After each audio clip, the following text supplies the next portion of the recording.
నమస్కారం అందరికీ. ఇప్పుడు మనం డిగ్రీ సెకండ్ ఇయర్ వాళ్ళకి 4th సెమిస్టర్లో ఇంగ్లీష్ సబ్జెక్ట్ చూస్తున్నాం కదా. సో ప్రీవియస్ వీడియోలో మనం సిలబస్ ఏముందో అది చూసాము. ఇప్పుడు మనం ఫస్ట్ యూనిట్, సో ఏదైతే 4th యూనిట్ ఉందో అది ఫస్ట్ యూనిట్ అనమాట, సెమిస్టర్ 4th వాళ్ళకి. సో 4th యూనిట్లో మనకి ఫస్ట్ ఉన్న పోయట్రీ నేమ్ ఏంటిదంటే ఒజిమాండియస్. ఒజిమాండియస్లో మనకి ఆథర్ ఎవరైతే పోయట్ ఉన్నాడో అతని గురించి ఏముందంటే ఫస్ట్ నేమ్ అనమాట, పర్సీ బిషీ షిలే. సో ఇతను మనకి పోయట్, ఎవరైతే రాశారో ఒజిమాండియస్ పోయంని అతను పోయట్ అనమాట. సో ఎప్పుడు పుట్టినారు? August 4th 1792లో పుట్టినారు. ఎక్కడ? ఇంగ్లాండ్లో. ఎప్పుడు చనిపోయినారు? జూలై 8th 1822లో ఇన్ బోటింగ్ యాక్సిడెంట్, ఒక బోటింగ్ యాక్సిడెంట్లో చనిపోయినారంట. సో ఇతను లిటరరీ ఎరాలో ఏం ఎక్కువ ఉండే అంట, రొమాంటిక్ ఎరా అనేది ఫేమస్ అనమాట. సో ఫేమస్ వర్క్స్ ఏంటివంటే Ozymandias, Prometheus, unbound, to a skylark, ode to the west wind. So ఇవన్నీ ఫేమస్ వర్క్స్ అంట. Themes: nature, the impermanence of power, human emotions, political and social criticism. Style: rich imagery, lyrical quality and deep philosophical reflection. So ఇవన్నీ ఇతను రాసే poem style అనమాట. So ఇక్కడ మనకి stanza wise explanation ఉంది పోయంది. First ఇది చూసాక యాక్చువల్ మీనింగ్ ఏంటిదో చూద్దాం పోయంది. సో స్టాంజా వైజ్ ఎక్స్ప్లెనేషన్లో ఏముంది? ఫస్ట్ మనకి poem: I met a traveler from an antique land who said two vast and trunkless legs of stone stand in the desert, near them on the sand. Half sunk a shattered visage lies whose frown and wrinkled lip and sneer of cold command tell that its sculpture well those passions read, which yet survive stamped on these lifeless things, the hand that mocked them and the heart that fed. So ఇది మనకి stanza, ఒక stanza. So దీని meaning ఏమి ఇచ్చారో చూద్దాం ఇప్పుడు. In this stanza the speaker begins by recounting a story told by a traveler who has visited an ancient historical place, likely Egypt. So ఇక్కడ speaker దేంతో స్టార్ట్ చేస్తున్నారంట? ఒక స్టోరీ చెప్తున్నారంట. ఎవరు? ఒక ట్రావెలర్ అంట. సో అతను ఏం విజిట్ చేసిందంట? ఒక ప్లేస్ అంట, ఏన్షియంట్ హిస్టారికల్ ప్లేస్ అంట, ఈజిప్ట్లో. So the traveller describes a colossal broken statue in the desert. So ఆ ట్రావెలర్ ఎవరైతే ఉందో అతను ఏం చెప్తున్నాడంట? ఒక బ్రోకెన్ స్టాచ్యూ అనేది ఉందంట. సో దాని గురించి డిస్క్రైబ్ చేస్తున్నారంట. ఎవరు? Traveller. Only two large trunkless legs remain standing and nearby lies a shattered face half buried in the sand. So ఏం చెప్తున్నారు? ఏదైతే ఆ స్టాచ్యూ ఉందో అది ఎలా ఉందంట? ట్రంక్లెస్ లెగ్స్ రిమైన్ స్టాండింగ్ అంట. ఇంకా half buried in the sand అంటే మట్టిలో సగం బాడీ అనేది పాతిపెట్టినట్టు ఉందంట. The face even in ruins still conveys the arrogance and pride of the figure it's represents. So face ఎలా ఉందంట? చాలా చెరిగిపోయినట్టు, అంటే ఖరాబ్ అయిపోయి ఉందంట. అయినా కూడా ఆ ఫేస్లో అరోగెన్స్ అనేది తెలుస్తుందంట. ఆ స్టాచ్యూలో ఉన్న ఫేస్, ఏదైతే పాతి పెట్టున్న ఫేస్ ఉందో దానిలో అరోగెన్స్ అనేది క్లియర్గా, ప్రైడ్, అరోగెన్స్ అనేది, గర్వము, అవన్నీ క్లియర్గా కనిపిస్తున్నాయంట. The sculptor who created the statue skilfully captured the king's commanding and oppressive nature. So ఇప్పుడు ఏదైతే ఆ స్టాచ్యూ పాతిపెట్టి ఉందో అదొక కింగ్ది అనమాట. సో ఎవరైతే ఆ స్టాచ్యూని చెక్కిన వ్యక్తి ఉందో ఆయన క్లియర్గా ఆ స్టాచ్యూలో ఉన్న కింగ్ అహంకారాన్ని, గర్వాన్ని క్లియర్గా కనిపించే విధంగా చెక్కినాడు అని చెప్పి పొగుడుతున్నారంట. The hand that mocked them refers to the sculptor's ability to depict Ozymandias arrogance, while the heart that fed reflects the king's emotions and ambitions. So Ozymandias అనే కింగ్ అనమాట ఆ స్టాచ్యూ. సో అతని అరోగెన్స్ ఏదైతే ఉందో అది క్లియర్గా అతని ఫేస్లో కనపడేలాగా ఎవరైతే ఆ శిల్పి, స్టాచ్యూ చెక్కిన శిల్పి ఉన్నాడో అంత ప్రాపర్గా చెక్కినాడు అని చెప్పి మనకి ఈ స్టాంజాలో చెప్పినారు. Next, and on the pedestal these words appear: my name is Ozymandias, king of kings, look on my works ye mighty and despair. So ఇక్కడ ఏం చెప్తున్నారు? This stanza focuses on the inscription engraved on the statue's pedestal. So ఇప్పుడు ఒక statue గీసిన తర్వాత సైడ్కి రాసి ఉంటుంది కదా డీటెయిల్స్ స్టాచ్యూ గురించి. సో దాని గురించి ఉందంట. It introduces Ozymandias, the king who once ruled with great power and arrogance. So ఎవరి గురించి రాసిందంట? ఒజిమాండియస్ అనే కింగ్ గురించి. ఒకప్పుడు అతను ఎలా రూల్ చేసినారు అని చెప్పి దాని గురించి అక్కడ రాసిందంట. The words king of kings highlight his belief in his unparalleled greatness and authority. So ఏదైతే అక్కడ రాసిందో కింగ్ ఆఫ్ కింగ్స్ అని, సో దాన్ని బట్టి అతనికి ఎంత ఆరోగెన్స్ ఉందనేది మనం చూడొచ్చు అని చెప్తున్నారు. The command to look on my works a mighty and despair shows his pride in his accomplishments and his desire to inspire fear and awe in others. So అతని మాటలు వింటుంటే ఎలా అతను ఇతరులకి భయపెట్టే విధంగా అతను మాట్లాడుతుండొచ్చో మనం ఆలోచించుకోవచ్చు అని చెప్పి చెప్తున్నారు.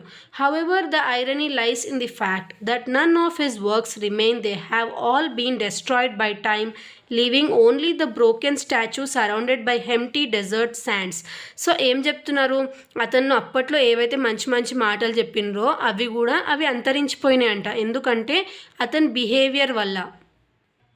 సో అతను పీపుల్ పట్ల అంత కఠినంగా అంత దారుణంగా బిహేవ్ చేస్తుండే కాబట్టి అతను చేసిన కొన్ని మంచి పనులు కూడా టైంతో పాటు చెరిగిపోయినాయంట.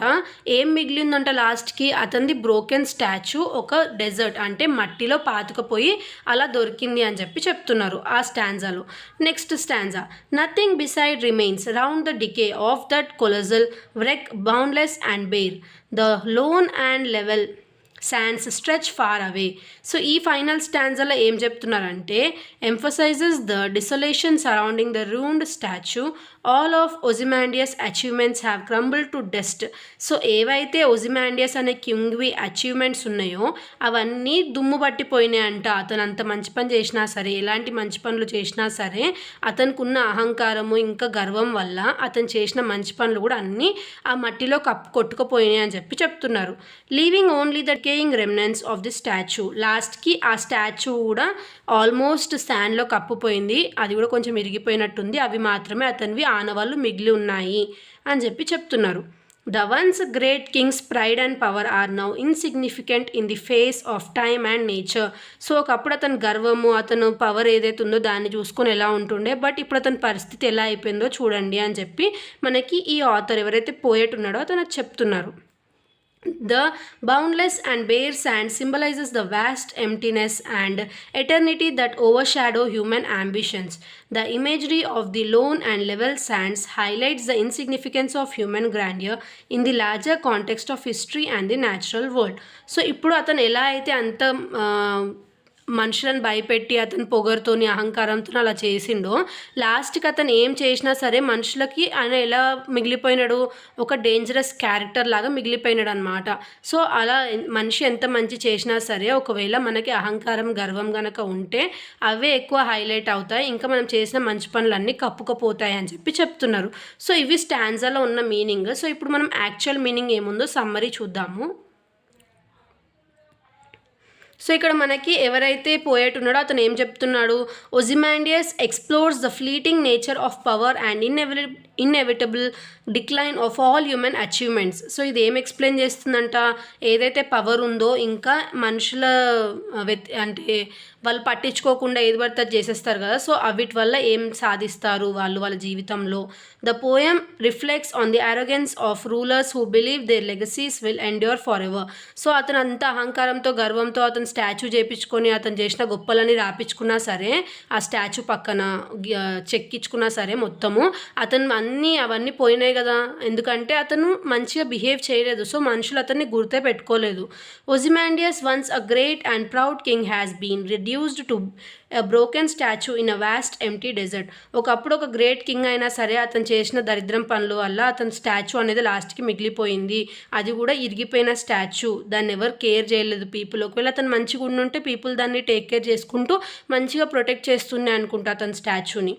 These serves as a powerful reminder that time erases even the mightiest of empires. So ఇది ఒక ఎగ్జాంపుల్ అనమాట. మనం ఒకవేళ మనుషులకి ప్రైడ్ అంటే గర్వం అలా చూపించుకుంటూ బతుకుతే మన కాలమే సమాధానం ఇస్తుందని చెప్పడం. The traveller narrates the story of a statue found in antique land emphasising the passage of time.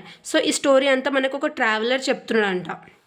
The statue, though massive, is incomplete with trunkless legs and a shattered face. So ఎలా ఉందంట, మొత్తం కాళ్ళన్నీ మట్టిలో పాతుకుపోయి face మాత్రం విరిగిపోయి కనిపిస్తున్నట్టు ఉంది. The sculpture skillfully captured Ozymandias' arrogance and sneer of cold command, reflecting the king's oppressive and egoistical nature. So ఆ statue ఎలా కనిపిస్తుంది, అతని ఈగో, ప్రైడ్, గర్వం, అరోగెన్స్ అన్నీ ఉన్నాయి కదా, అవన్నీ కనిపించేలాగా స్కిల్ఫుల్గా చెక్కినాడు ఎవరైతే ఆ రాయి మీద ఆ మనిషి స్టాచ్యూని చెక్కినారు అని చెప్పి పొగుడుతున్నారు.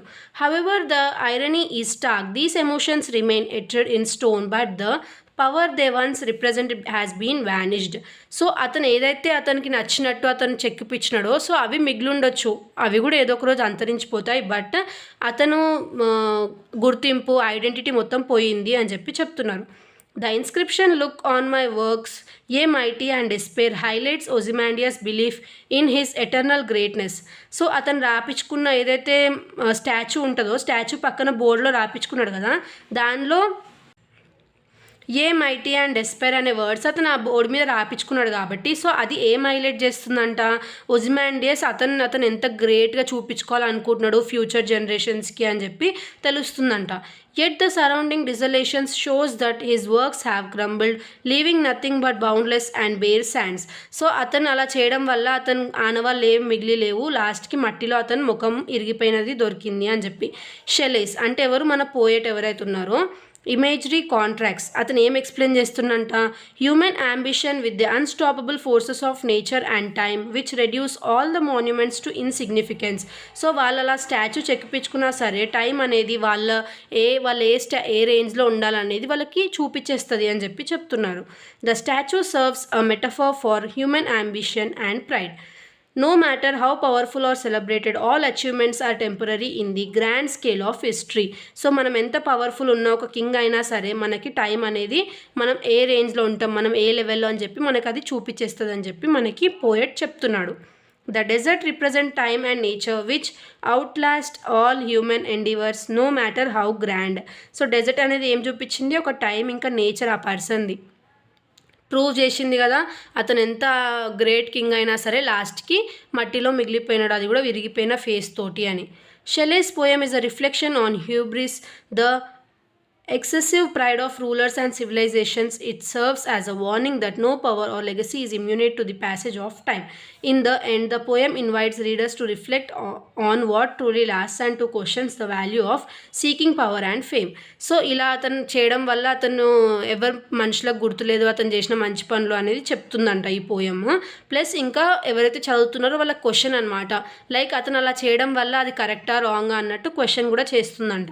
So conclusion, Ozymandias is a timeless meditation on the short-lived nature of human power and ambition. The poem uses the story of a fallen king to remind us that pride, wealth, and achievements are fleeting, while nature and time endure.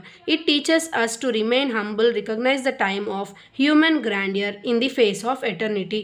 So, ఈ poem మనకి ఏం చెప్తుందంట, ఏదైతే గర్వమో ఇంకా డబ్బులు achievements ఉన్నాయో అవన్నీ permanent కాదు, అవి మనం ఎంత చేసినా మన దగ్గర ఎంత ఉన్నా సరే మనకు గుర్తింపు అనేది రాదు. సో ఏదైతే మన నేచర్ ఇంకా మన టైం అనేది ఉందో, ఇప్పుడు మనం ప్రజల పట్ల మంచిగా ఉండుంటే అతనికి మంచి పేరు ఉంటుండే, ఒక 10 తరాలు అతన్ని గుర్తుపెట్టుకుంటుండే, బట్ అతను అట్లా బిహేవ్ చేయలేదు, మొత్తం అందరికీ వ్యతిరేకంగా ఉంటుండే కాబట్టి ఇప్పుడు అతను మొత్తం ఫేడ్ అయిపోయింది అతని నేమ్ అనేది. సో ఈ పోయం వల్ల మనం ఎంత హంబల్గా మనుషులకు ఎంత సహాయం చేస్తే అంత అన్ని జనరేషన్స్ వరకు గుర్తుంటాము అని చెప్పి అట్లా స్టాచ్యూస్ వేసుకొని మనుషులతోని ప్రైడ్గా అహంకారంతో అలా ఉంటే గుర్తుండరు అని చెప్పి చెప్పడమే ఈ పోయం మోరల్ అనమాట. సో ఇది మనకి 4th యూనిట్లో పోయమ్. నెక్స్ట్ మనం ప్రోజ్ లెసన్ చూద్దాము. Thanks for watching.